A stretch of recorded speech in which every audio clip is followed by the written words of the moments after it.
velona Jesosy mpandresy isika amin'ny alalan'ilay tiantsika. Romanina 5:7-7. Arabaina isika rehetra ry havako malala tratra an'izao Pasika 2024 izao. Mifaly, mibita ry havako malala.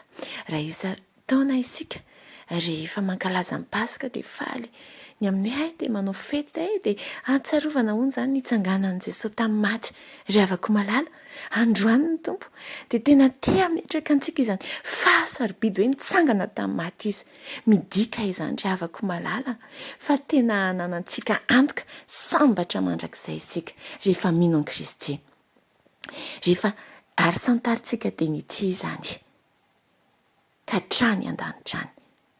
Fifaliana toina moa izany ry havako, tsy azo oharina amin'izany hoe manana an'ilay paradisa soa isika, efa miandry antsika.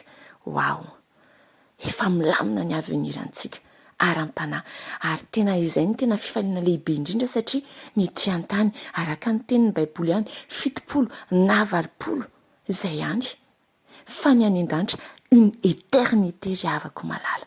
Sady tsy vitany hoe une éternité fa avenir efa assuré, efa misy trano ngeza be, efa misy zavatra tsoa tsara be ihany, efa eo an-tanana, eo am-pelantanan'ny tompo isika, efa tena hoe tsy misy ranomaso, tsisy tomany, sambatra mandrakizay. Ry havako izany ifaliana androany, anao fety isika, izany fetena androany, kay tena efa milamina ny avenirako any an-danitra.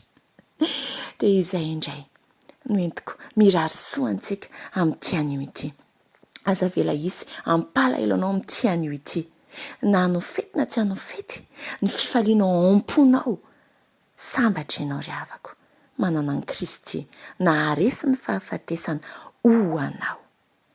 Dia mirary fety sambatra ho antsika, fiadanana ho aminao sy ny ankohonanao.